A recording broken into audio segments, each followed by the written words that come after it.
friends, thanks for joining us. Smash that subscribe button below. It helps the channel grow. Benny, where can they find us on social media? Yeah, you can find us, Ray Benny Sports. We're on Twitter, Facebook, Instagram, TikTok. Also check us out on Reddit and Discord as well. And leave us a rating on your favorite podcast provider. We got CFL talk. We got NHL talk. Winnipeg Jets talk brought to you by Fahrenheit Airbrushing. But let's start off with the Winnipeg Blue Bombers. Award winners and all-stars have been announced. Divisional all-stars, award nominees, I meant to say, from each division. MLP candidate race is between Chad Kelley and Brady Oliveira. Should Brady Oliveira beat Chad Kelley in this one? Should he? I don't think he's going to. I hope he has at least an opportunity and it's a close race or vote in that. But I just think because Kelley, the quarterback, being 15-1, put up some good stats. They usually lean the quarterback way in this. And his stats are basically pretty similar to what Claros's were last year. My only saving grace is looking at this, going Vernon Adams' stats were actually better than Kelley's, and they played about the same games. The only thing that Chad Kelley had better was his record. So maybe that'll give it a chance that Oliveira already beat Vernon Adams to win the West nomination. So maybe that helps, but I still think Kelley's going to take this one. Yeah, you talk about record. Chad Kelley, I think, was 15-1 as a starter of the Argos. And I think that's the number that might take it. I don't know when this fad started of putting the second and third quarterback on short downs to make sure. Was that Strevler? Like, I'm talking about the whole league. I don't know when that fad started. But you can take about 7 touchdowns away from Brady Oliveira on goal line situations. If he would have had those from Prukop, he would have had 20 touchdowns, and I bet that would have locked in the MLP award for him. But I think that it will go to Chad Kelley. Like, Oliveira, he's just the identity of the team. You know, you talk about usually the NFL versus CFL. NFL is a run to set up the pass. CFL is a pass to set up the run. The Bombers run to set up the pass. And you think of like Marshawn Lynch and that comment. You just keep running in his face over and over and over and over and over and over, you know, until a muffa don't want to see it anymore. And that's what the Bombers football play. And unfortunately, I think the league wants a Toronto player, especially a new quarterback, a new star quarterback to win. And I think that'll weigh in. And, you know, some people are sick of the Bombers winning everything. So I think that will obviously come into play as well. So I think Chad Kelley will win it, although Brady Oliveira should. Yeah, I mean, the numbers don't lie for Brady Oliveira, right? Over 2,000 all-purpose, over 1,500 rushing. That doesn't happen very often in this league at all. You know, Mike Pringle did it, I guess, rushing-wise and everything. But yeah, Chad Kelley, and the only game Chad Kelley ended up losing was the game he got injured with and didn't finish. Plus, Toronto ended up clinching this so early that he not barely, but he didn't play full games the rest of the season out, right? So maybe his stats maybe he could have got to 5,000 yards passing if he continued to play in those games as well. So yeah, I like big factor. And then it's not a bad thing, and it's deserved too if Kelley ends up winning it. Like if they want someone from Toronto to win or anything like that. But yeah, he definitely deserves to be in the top 2. And if he wins, he wins. Let's move on about receiver. Bombers signing Ambles. Thoughts on that? Go ahead. Good. Oh, go ahead. Were you going to say something? Go ahead. Okay. Good move for the insurance part of it. And he's a good receiver and all that, but a bit concerning because now I'm worried maybe Dalton Schoen's not going to be back, or Rashid Bailey ended up getting hurt worse than so far that we know about since the last game. But good signing. Decent numbers he put up last year with Toronto. Good start to the season this year after coming back from injury as well. But, you know, ended up getting cut. But it's a good move for insurance to let him learn the offense for the next 2 weeks. But hopefully Dalton Schoen and Bailey are okay. Yeah, he's coming from a season where he put up over 70 receptions, over 700 yards, and 5 touchdowns with Toronto. Who knows? Maybe if that matchup happens in the Cup, there will be some secrets that can be told. I'm not saying that's the main reason why they signed him. He's a solid receiver, and it's good to have. The Bombers need some receiver help. If Schoen is out, if Bailey is out, pulling up lame on a late route, that might not be good at all. We might be losing him as well. So it's good that they signed him. I have a question, though. Where's Darvin Adams? What's he been doing? Is he in game shape? Is he ready to go? Because, you know, he knows a lot of the playbook, not all everything, but, you know, he's Police and to Buck Pierce. There's a succession and familiarity there. So, why not Darvin Adams? Maybe he was done and he's done, kind of thing. Like, he hasn't been working out. He hasn't been doing anything this year, right? So you think they'd look into it? yeah, maybe they did already, right? Yeah. Because like you say, Ambles has got to come in and learn this offense, and our Darvin Adams would know this offense already because it hasn't probably changed too much from La Police and all that stuff, right? So yeah, that would have been a good idea. Or they could have kept Carlton Aguadassi, but whatever reason they Toronto. Yeah, so exactly, Ambles is going to come in and give Toronto secrets. Aguadassi is giving Bomber secrets. Yeah, many apologies to viewers and listeners. I'm on my cell phone because of technical difficulties. So if you have a few blips, audio and video, it's totally my bad. I'm sorry about that. If you were able to, just on the theme of Brady Oliveira being a great Canadian, if you were able to choose any Canadian on the Winnipeg Blue Bombers to start an offense with, all-time Blue Bombers, who would it be? You know me, I love the line. I'm always about the line. B-line, O-line. So it's man, I think I am one of the only few people in this universe who will use a first draft pick in a fantasy draft on Madden on an O-lineman. Guarantee you I will. So I'm going to take Chris Walby. He's going to be the cornerstone, the rock that I build this all-time offense on. So Chris Walby is going to be my choice.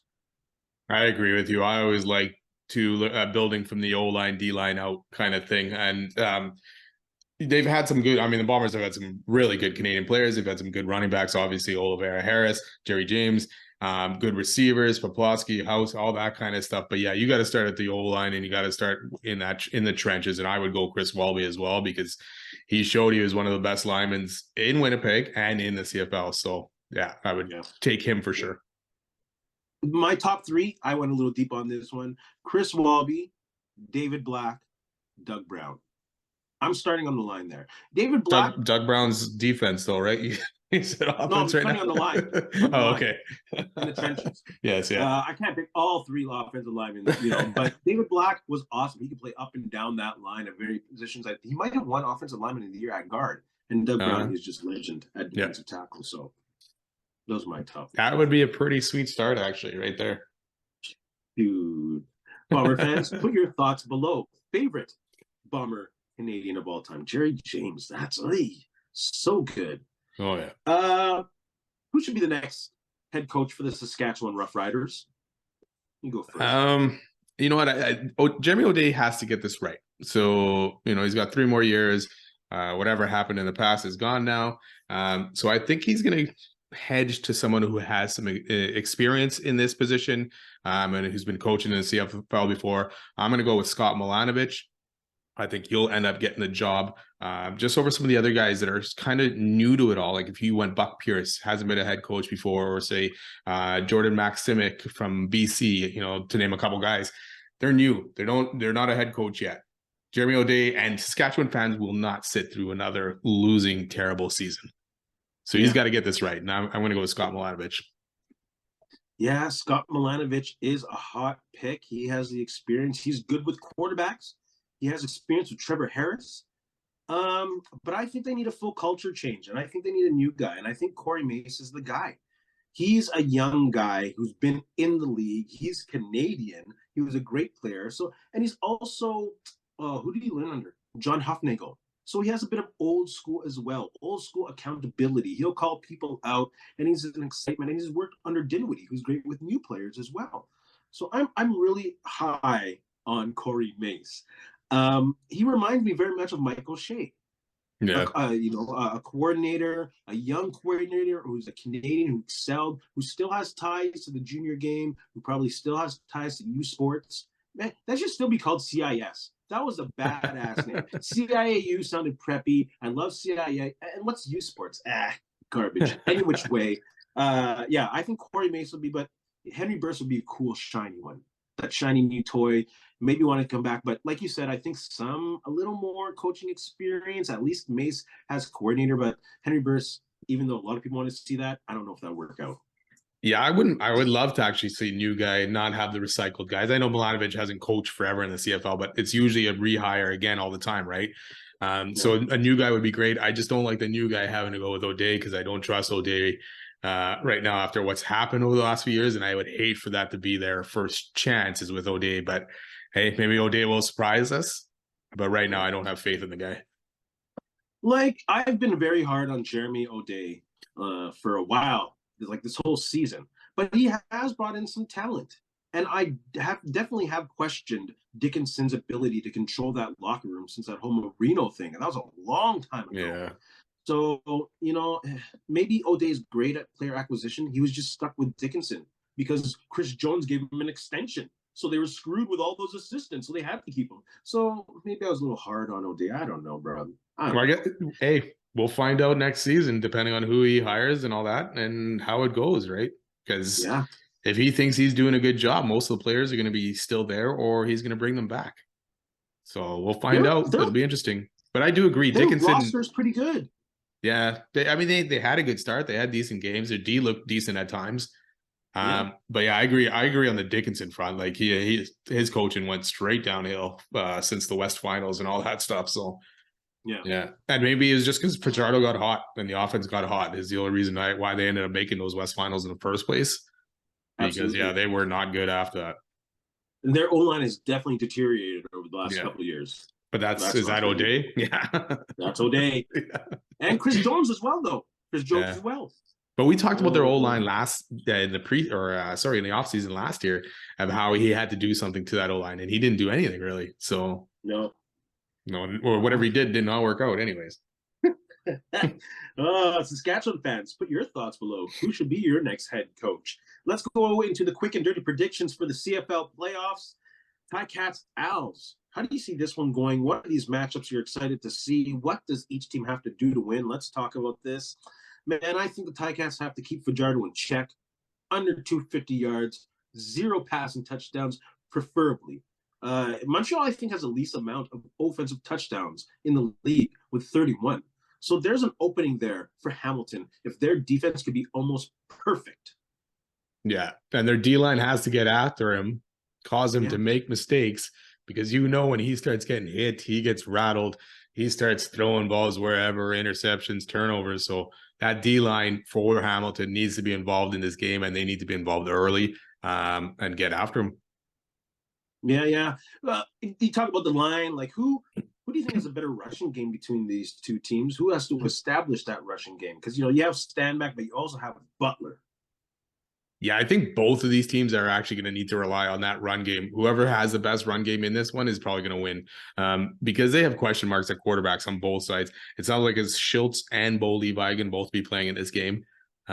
We've seen Fajardo, when he's running for his life. So I think Hamilton, I'll give them the bit of the edge because I like Butler better than Stanback. So I'll give them a bit of the edge in the run game, and that may end up helping them. But I like Montreal's defense better than Hamilton's D.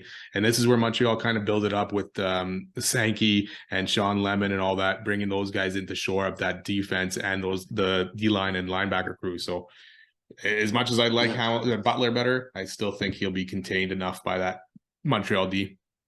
Yeah, we've definitely talked about Sean Lemon being signed and the linebacker Sankey, but shout out to Mustafa Johnson. That guy is crazy on the Montreal D-line. Yeah. He causes havoc. Like, I think he got 10 sacks, 7 sacks, one of the two. He's a CFL All-Star, and he's going to go up against, what's his name? Brandon Revenberg, another CFL All-Star. Good matchup. In the East. So that'll be a hell of a matchup there. And like you said, Montreal does need to both teams need to get pressure on the quarterback. Casey Sales also. So go ahead. Yeah, I think that's where if one of these teams has to move away from the run game, I think the quarterback is what's going to end up causing them. I like Fajardo better than Schultz and Levi in this case, a little bit, not a lot. But so I give Montreal the edge in that department. But yeah, if either team has to rely on their quarterback, I think they're kind of in trouble. I'm not totally against the 2 quarterback model, but I think this has been implemented way too late for it to be a factor or maybe to be of any kind of confidence at all in this game. That might actually screw them in the end. I don't know why they are doing this. Like, the offense has not been super efficient with Bo Levi Mitchell. And I don't know why they're forcing this. If this is a money thing, this is the absolute stupidest decision I think Steinauer can make. Yeah, unless he's trying to prove, hey man, I traded for Bo Levi, I gave up a bunch for him. I got to make sure that he's winning me a game in the playoffs. But hey man, if they end up winning with this 2 QB system, that's just better for Milanovic when if he's looking for that Saskatchewan job, right? But I do agree. If you get a hot hand to start this game at quarterback, like why would you be switching that out? Yeah, yeah. Shout out to Casey Sales, he made the All-Star team as well on Hamilton. He will cause a lot of trouble. That right side of Hamilton's D-line with Jaguar Davis, that can be an issue. That can be an issue for Montreal, but they have their all-star left tackle in Montreal. So that's another matchup that I'm excited to see. That left side totally against the left side. Who's that tackle again on Montreal? Shoot. Yeah, I can't think of that one right now. Anyways. Who are you picking? Nick Callender, that's who. Oh, there you go. About that. Yeah. Any more factors in this game?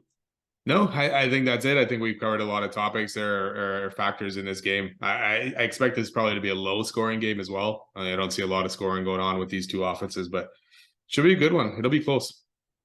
Yeah, there are a lot of all-stars in this game.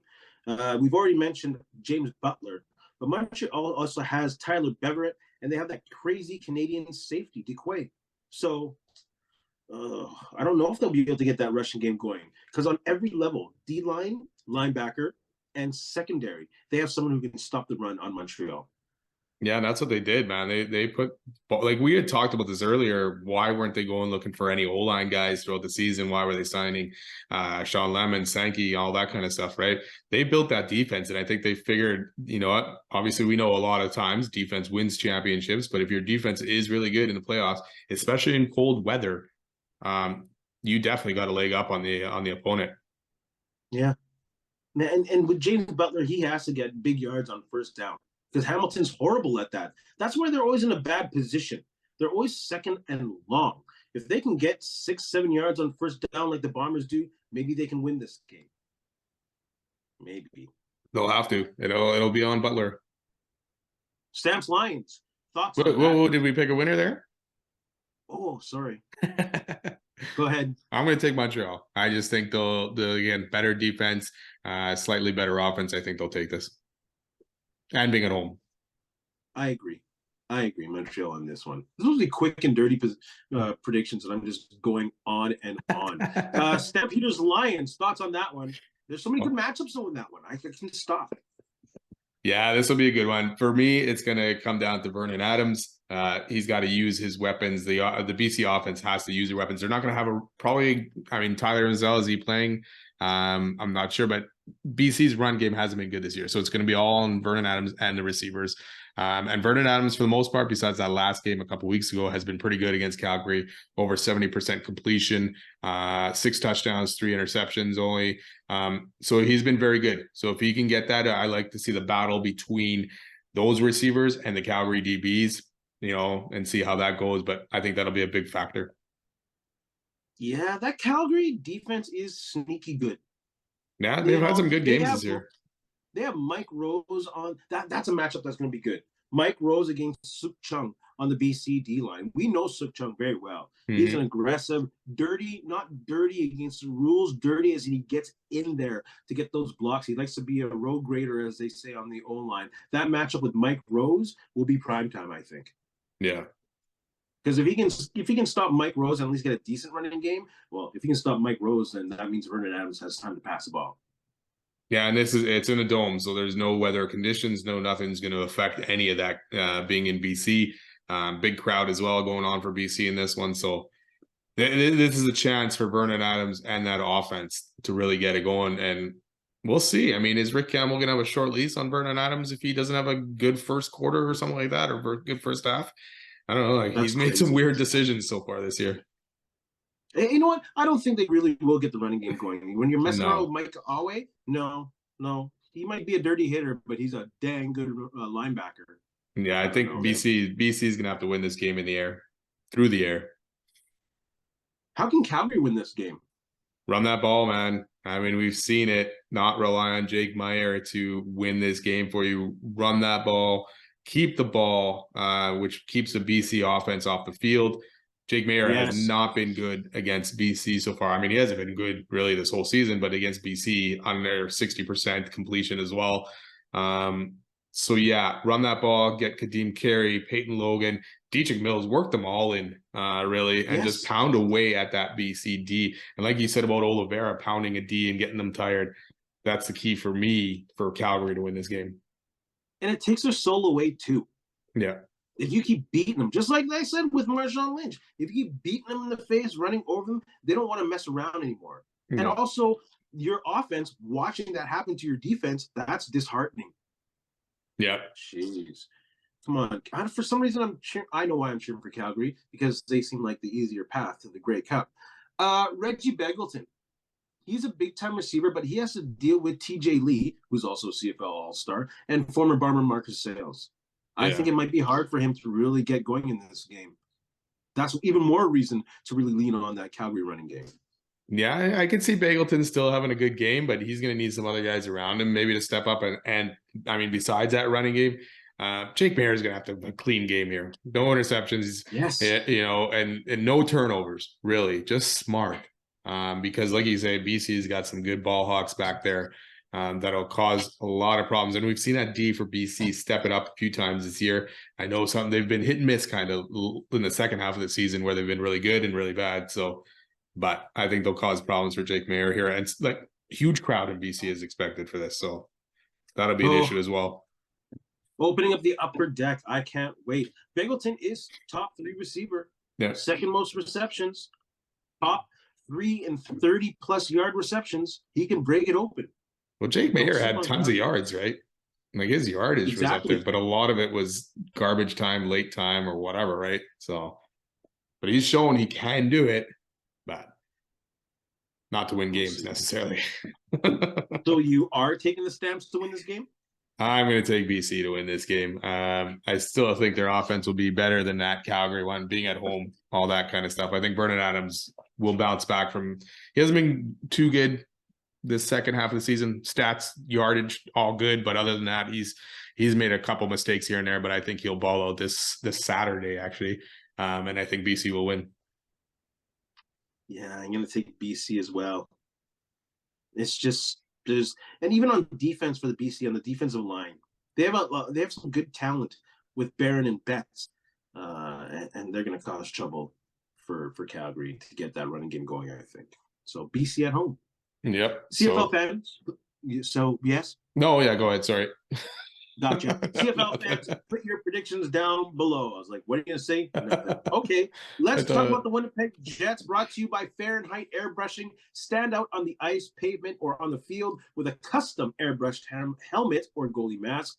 A local Manitoba business with affordable solutions for any project. Check out Fahrenheit Airbrushing on Facebook or call them at 204-891-7431. Tell them Ray and Benny sent you. Let's look at the Jets playing right now against Vegas. Man, this team, they're 9-0-1. Are you kidding me? Good goaltending, scoring from multiple sources, with a bunch of veterans who say they aren't satisfied with the way they're playing. Give me a break. Thoughts on this game? I don't know what the score is right now. It is 3-1 Vegas right now. The funny thing to me is that Vegas, their one loss or one overtime loss too was against Chicago, who have looked pretty brutal so far this year. 16 shots against Hellebuck right now, 14 against Thompson. So not good in this one halfway through the second for the Jets, or sorry, late in the second. So we'll see. But yeah, Vegas has been on a roll, man. Haven't lost a game. Their power play is number 5 in the league, and their Jets penalty kill, which we're going to end up talking about here, hasn't been very good. So far, it hasn't made them pay in this game. But yeah, Vegas is just rolling, man. Just rolling.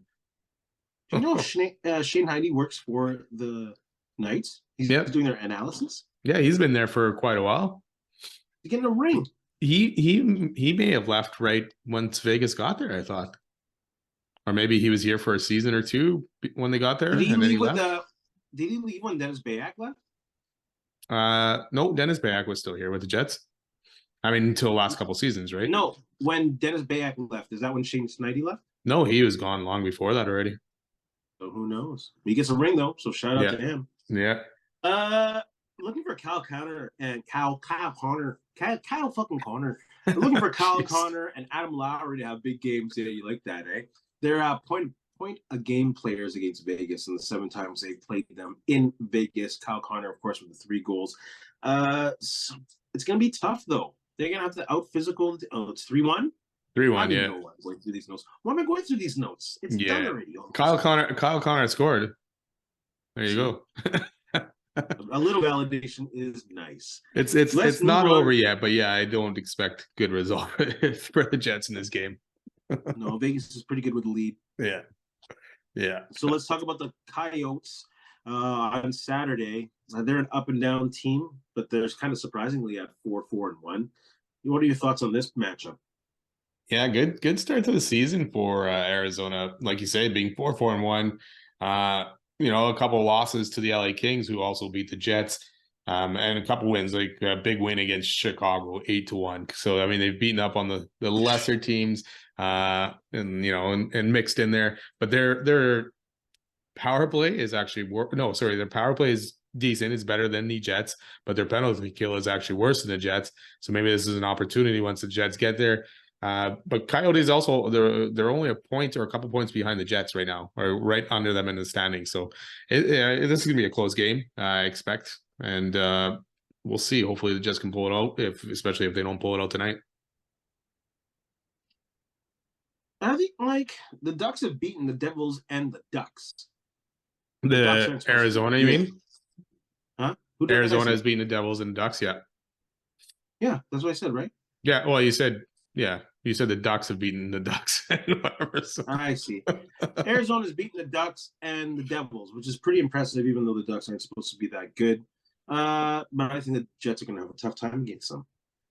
And it's going to come down to special teams, which we're about to talk about right now. Why are they called the Tempe Coyotes? They're playing in Tempe now, aren't they? They are in that 5,000 seat arena. So let's talk about this special team struggles with the Winnipeg Jets. This has been mentioned ad nauseum throughout Winnipeg Jets coverage in the media and online. It's so predictable, this power play. There's no movement. There's no creativity. It's trash. 0-13 in the last 4 games. 30th in the league. And their penalty kills slightly better. I don't know. They're in trouble, man. And they got to do some fundamental or whatever it's called changes, philosophical, whatever you want to call it. They got to change that. Well, it's funny thing is about penalty kill, it ended up 7th last year, and it was actually a bright spot for the Jets, right? Considering how they were with the last couple seasons, or Baris where they were bad. They've given up 2 more tonight on the penalty kill. Biggest power play right now is 2 for 4. So again, now you're dropping under 70%, which was the 5th worst in the league. It's probably going to drop lower than that. So they got to figure that out.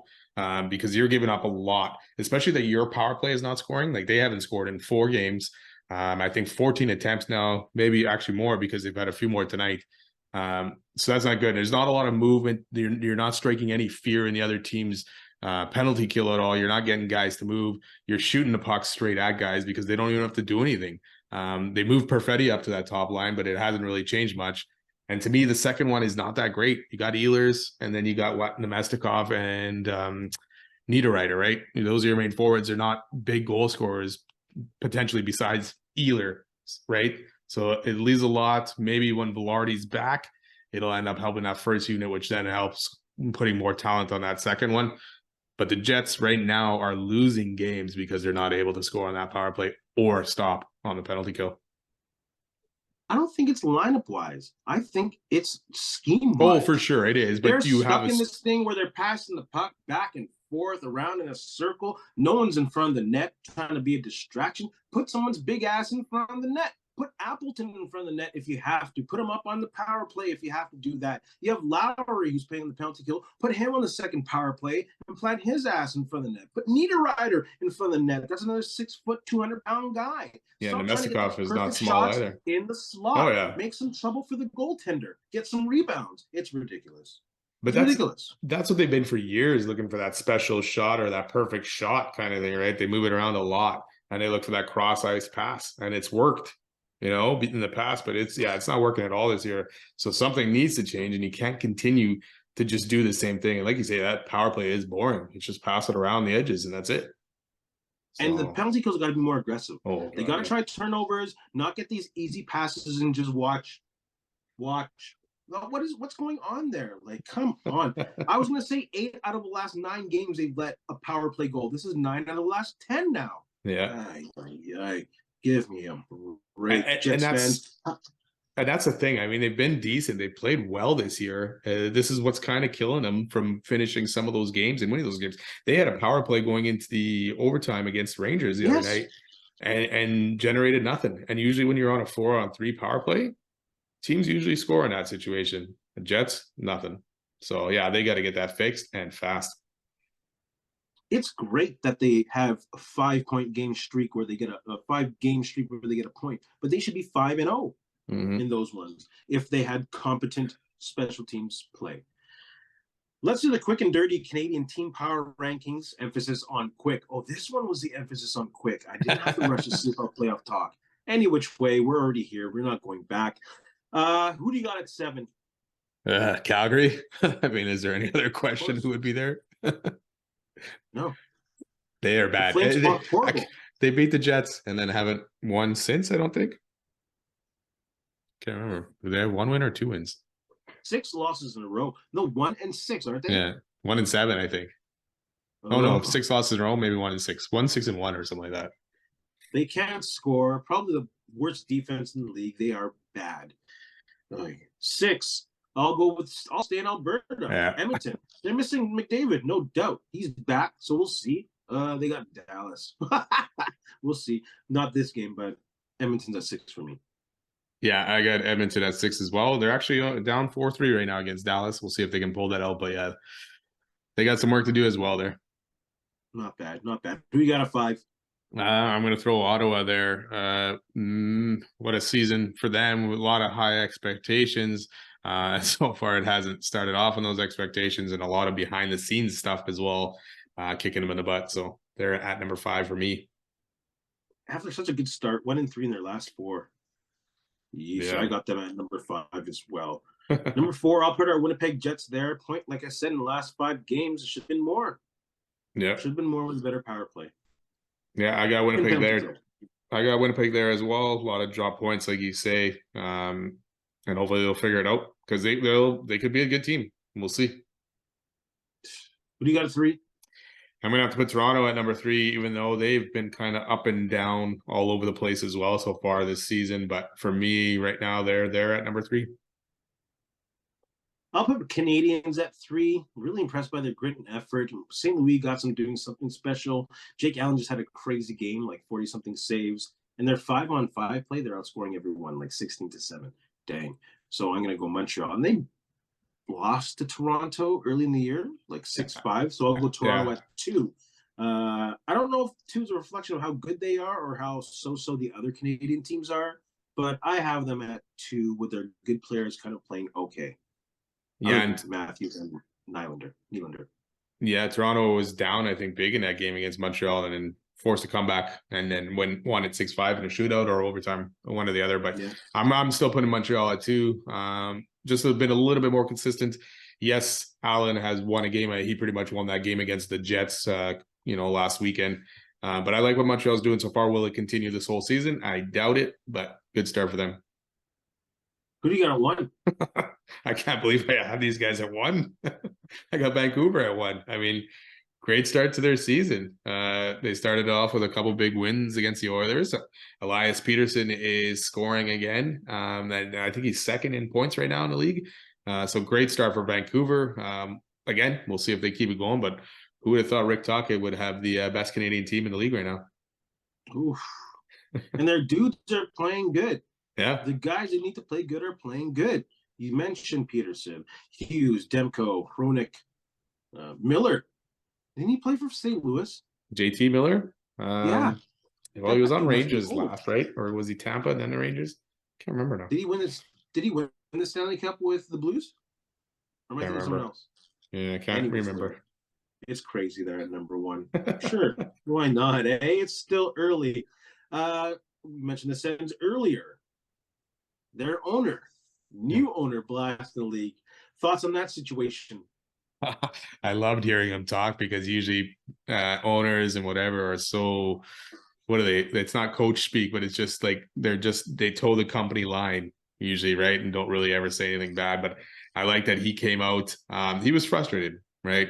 And you just buy this team.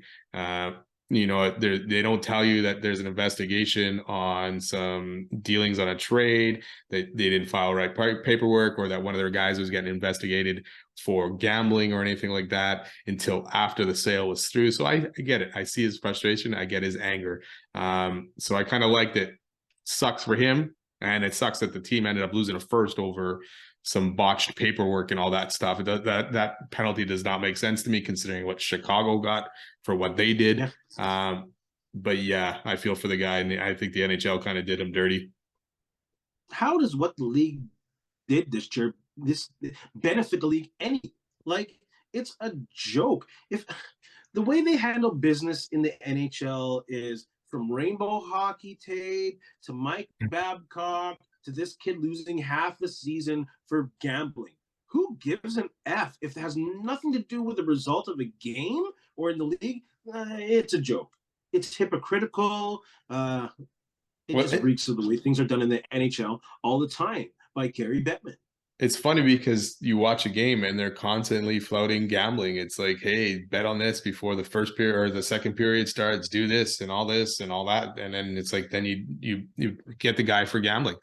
But it's all over the place. It's all over the league. So yeah, the NHL's got things backwards. Their penalty scheme or their penalties handed out do not make sense to me. Chicago ended up doing what they did with the hiding the sexual assault and all that stuff, and still ended up getting rewarded with a generational talent in Connor Bedard. But yet Ottawa's losing a draft pick. Arizona lost a draft pick for working guys out too long or whatever the heck it was. So it's kind of a joke the way they hand out this discipline. Yeah. And it trickles all the way down to the hits and non-hits and all this other stuff. Oh, my goodness. Do you see the Marchand hit on Liljegren tonight in the Boston-Toronto game? Basically, basically slew-footed him kind of from behind into the boards, and Liljegren was out, hurt, and didn't come back in the game. And that's the thing. You got Ryan Reeves for what? Did not have that stuff happen. What? But did he do anything afterwards? I don't know, but it's supposed to keep guys from doing that stuff, and it still happens anyways. Doesn't matter who's on the team. Like, is Toronto building their bottom six like it's the 80s? Oh yeah, pretty much. Stupid. Net guards, should they be mandatory across the league? Of course they should, and it should have been done since that Clint Malarchuk thing happened. Yeah, helmets are mandatory, visors are not mandatory.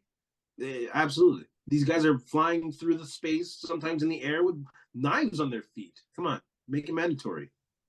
Yeah, I agree. Like you say, they eventually made helmets mandatory, visors mandatory, all that kind of stuff. I mean, you're wearing tons of equipment everywhere else, elbow pads, knee pads, everything, shin pads, so why not net guards? I don't think that's going to restrict a player too much, is having to wear a net guard. And I think some guys, TJ Oshie actually wore one tonight in a game. I know some Jets started wearing some in practice. So yeah, make it mandatory. And I know a lot of people are saying, hey, it doesn't happen that often, all this kind of stuff. But you know what? Let's avoid this situation from happening again. And like you say, Clint Malarchuk got lucky. But even him, he's still living through a life of pain and PTSD from remembering that event and all that. Yeah. So yeah, let's do something. If it can avoid another case like this, let's do it. Yeah, why are you going to wait for someone else to get seriously injured from this? Come on. Like, even when I see fights, like when Scheifele ran that guy over in Montreal and they had a scrum, I'm like, look at all these feet around this knocked out guy's head. That can just slash his face even. Like, it's ridiculous. Come on. They have to wear them. Let's move on to some NFL talk. Thank you, Fahrenheit Airbrushing, for the NHL Jets talk. Raiders situation. Thoughts on that? It's about damn time. Like, how many fans in the offseason were like, this is a stupid move? First, when they signed McDaniels, and then when they got rid of Carr, everyone was like, this is a stupid move. And look now they're trash. Yeah, Mark Davis is continuing to look like a genius more and more every day. And I don't mean that, actually. That's kind of being sarcastic there. But yeah, you had the John Gruden stuff. Since he took over in 2012, once Al Davis passed away, this is his fourth coach already. So that's 11 years that he's had four coaches. You sent it earlier. He's still paying, what, $80 million to Gruden and $40 million to McDaniels now over the next whatever many years. 4 years. Yeah, and his teams have been bad. They haven't won anything. So yeah, signing, like you said, getting rid of Carr and then signing Jimmy Garoppolo to that big deal that they did was another terrible mistake. And now they're going to be paying for it. They benched Garoppolo because they can't get him to get hurt. Otherwise, they owe him a guaranteed contract next year. So he's not going to play until they can cut him. So yeah, I hope that rookie and Antonio Pierce thrive. And then we'll watch Davis F it up and get rid of them and then bring in someone else. Yeah, he's not going to hire Pierce afterwards. Watch. Oh my goodness. Then this goes back to even the Bianchi, that guy. He got made. I will stew on that forever, man. That guy made the playoffs with that trash team that was all fractured and everything. And look now. Give me a break. It's so Mark Davis, bro. And the fact that you fired the guy too at what, 11 o'clock at night, 10 o'clock at night, whatever it was, like it doesn't matter. Holy cow.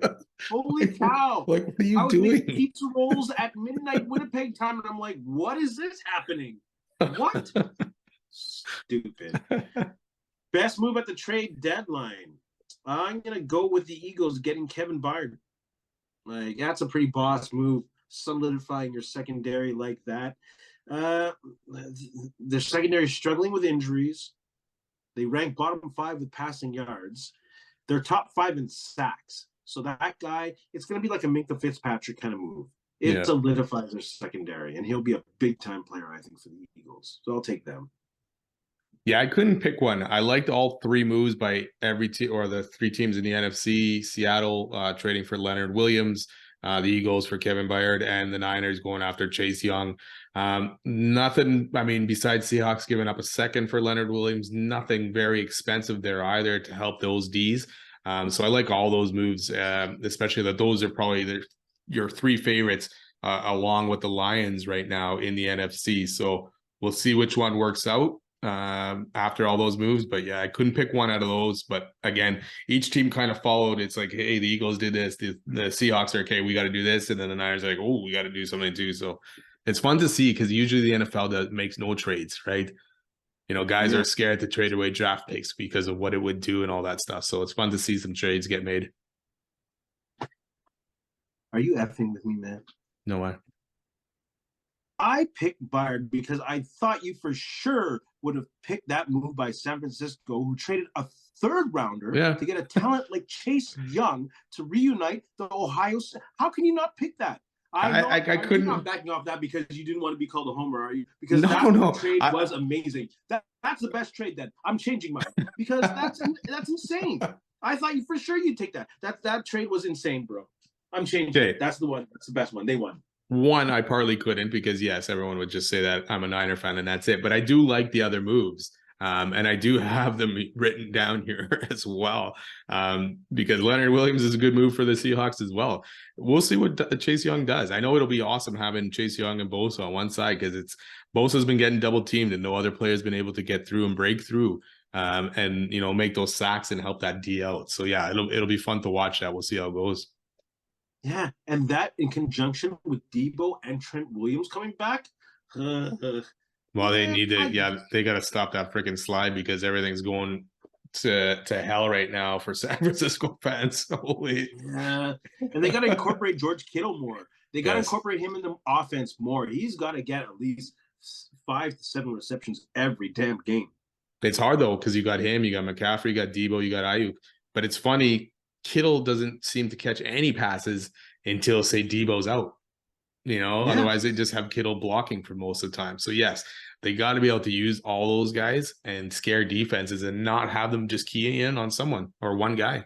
So yeah, I'm like, hey, if I was Purdy, I'd definitely be looking at Debo as number 1 all the time. But it's time to spread the ball so defenses can't key on one player. Any which way. Dang, I should have taken that. I should have went with my knowledge rather than trying to be cool online. Benny, you have anything to say to our friends? You know what? Just thanks a lot for listening. Thank you, Fahrenheit Airbrushing, and have a good week and enjoy the playoffs in the CFL. Oh, can't wait on Saturday, doubleheader. And in the meantime, in between time, the words of Ed Whalen, that's it. Another edition of Ray and Benny Talk Sports. Hey, friends and neighbors, don't forget to check us out online on Facebook, TikTok, Instagram, and Twitter at Ray Benny Sports. And don't forget to check out our YouTube channel. Leave a like, leave a comment, tell us what you think.